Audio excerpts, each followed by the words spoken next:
ऐसा ना हो सिंह साहब कि जिस तरीके से वोट प्रतिशत के बारे में कोई अंदाजा नहीं लगा पा रहा है कि किसके हक में है, ये सेंटीमेंट भी कहीं काफुर नहीं। लेकिन एक चीज हम बताएं जी, ये बात सही है कि जो मोदी ने एक बड़ा डेलिबरेट नारा है, बड़ा कैलकुलेटेड था, मिनिमम गवर्नमेंट मैक्सिमम गवर्नेंस, ये उसी के लिए था, इंडस्ट्रीज के लिए था कि नहीं हम आपको सपोर्टिंग फंक्शन में रहेंगे, स्टेट एजेंसीज और स्टेट एक्टर सपोर्टिंग फंक्शन में रहेंगे, लेकिन हम कहीं गवर्नमेंट के रूप में आपको रेस्ट्रिक्टिव फंक्शन नहीं करेंगे।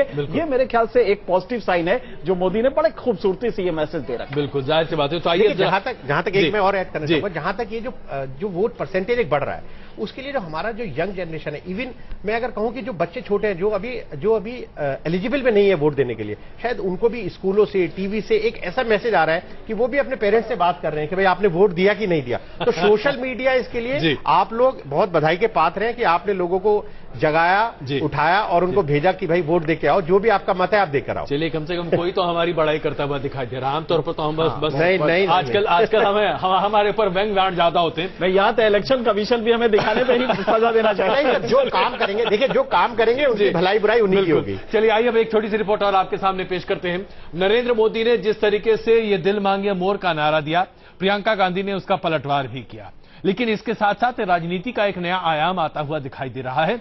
ऐसा लग रहा है कि अब सुरक्षा बलों के आधार पर भी हमारे देश में राजनीतिकीकरण होता हुआ दिखाई दे रहा है। क्या अपने आप में यह सही है? आइए एक छोटी रिपोर्ट देखते हैं और उसका चर्चा करते हैं।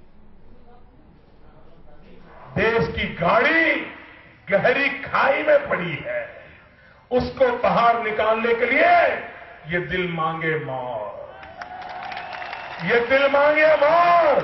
मुझे 300 कमल चाहिए, 300 कमल। पूरे देश भर में से 300 कमल वाली सरकार बने, हिमाचल के चारों कमल मिल जाए। मैं दावा करता हूं भाइयों, देश को मजबूत सरकार दूंगा। ये बयान नरेंद्र मोदी ने 7वें चरण के मतदान के आगाज से पहले दिया था, लेकिन इन अल्फाजों ने मोदी की तमन्नाएं जरूर जाहिर कर दी थी। मोदी ने सिर्फ अपना हाले दिल ही बयान नहीं किया, बल्कि साथ ही साथ वोटर्स से भी 300 कमल खिलाने की अपील कर दी थी। मोदी का यह अंदाज मतदान के दिन भी जारी रहा। जब मोदी वोट डालने गए तब भी उनके हाव भाव से यही झलक रहा था कि उनको अपनी जीत का भरोसा है, और कुछ ऐसा ही मोदी की बातों से भी झलका। मैं मानता हूं पिछले 25 साल में सत्ता दल को जितनी सीटें मिली हैं उससे ज्यादा सीटों से इस बार नई भाजपा की सरकार बनेगी। एनडीए के साथ और ज्यादा बहुमत से सरकार बनेगी। मोदी बार बार बीजेपी की जीत का दावा करते हैं, लेकिन मोदी के इन दावों में कितना दम है ये तो 16 मई को होने वाली मतगणना के बाद ही साफ हो पाएगा। Team news nation. तो ये आपने देखा किस तरीके से नरेंद्र मोदी ने इस पूरे मामले पर राजनीति अगर की तो इसका जवाब भी प्रियंका गांधी ने अपने सधे हुए अंदाज में दिया। जो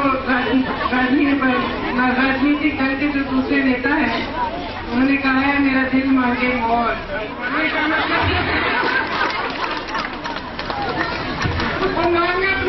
मांगत फटे।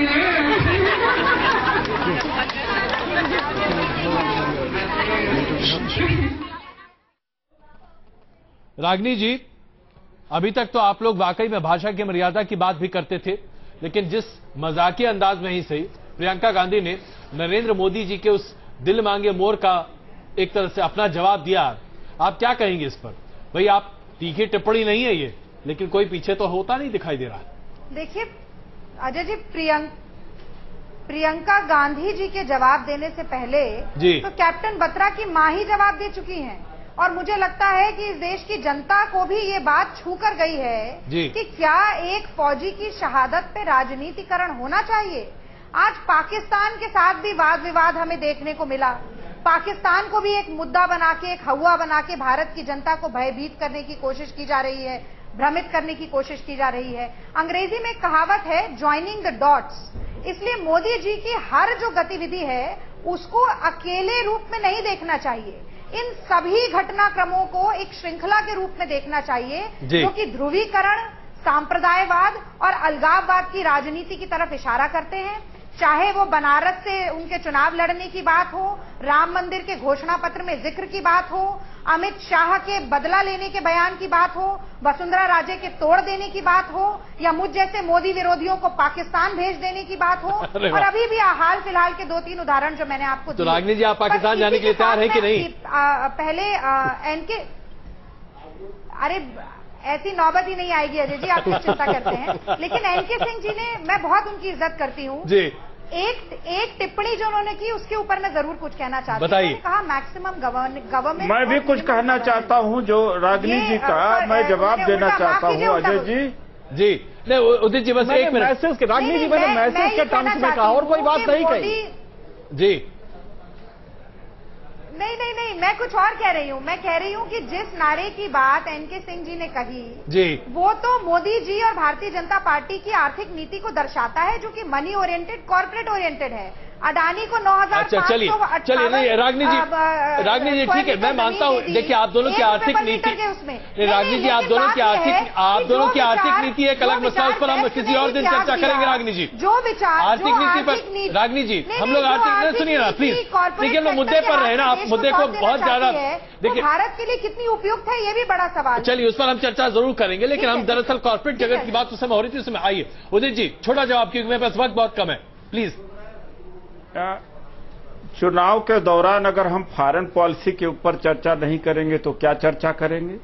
अगर पाकिस्तान अनुशासनहीनता का काम करता है और वो प्रायोजित करता है आतंकवाद इस देश में, हमारे सैनिकों का गला काट ले जाता है, सीमा हमारी सुरक्षित नहीं है, तो उसकी चर्चा चुनाव में न हो तो कब हो? और इस चर्चा को यह कह रहे हैं कि पाकिस्तान जनता को डरवाना, इसका क्या आशय है? इसका आशय यह है कि ये क्या कांग्रेस के लोग प्रो पाकिस्तान है क्या? अगर पाकिस्तान गलत कर रहा है और आतंकवाद प्रायोजित करता है, भेजता है, तो अगर मोदी जी भारतीय जनता पार्टी चुनाव में उठाती है तो समर्थन इनको करना चाहिए भारतीय जनता पार्टी का। ये हमारी फॉरेन नीति दुरुस्त होना चाहिए, पाकिस्तान को अनुशासित करना चाहिए, डिसिप्लिन करना चाहिए। जब इसकी कोशिश की जा रही है तो इसकी आलोचना करके क्या ये पाकिस्तान का समर्थन करना चाहते हैं? और दूसरी बात जो बात्रा वाली बात है जी, मैं आप दोनों से बहुत क्षमा चाहता हूं, इस चर्चा में वक्त नहीं है हमारे पास इस चर्चा को और आगे बढ़ाने के लिए, लेकिन इससे पहले कि मैं कंक्लूड कर लूं, क्या आपको लगता है कि वाकई में हमारे देश में मुद्दे कम पड़ गए हैं? नहीं, वो मुझे वही लग रहा है कि ये पाकिस्तान इलेक्शन में कहां से आ गया। देश में बहुत सारे मुद्दे हैं और इतने ज्यादा मुद्दे हैं। विकास था जब शुरू में, जब इलेक्शन कैंपेनिंग चली तो विकास बड़ा अच्छा था, parameter, human development, Modi model वगैरह वगैरह। अचानक मैं देख रहा हूं कि दिल मांगे मोर से लेके क्या क्या वर्ड यूज हो रहे हैं, तो मुझे लगता है कि पॉलिटिकल डिस्कोर्स आज ऐसा लगता है कि पेप्सी कह रहा होगा कि वाकई में मोदी से दिल मांगे मोर। खैर चलिए इस चर्चा को यही खत्म करते हैं, वापस आते हैं और खबरों के साथ। बहुत धन्यवाद आप सबों का इस चर्चा में शामिल होने के लिए।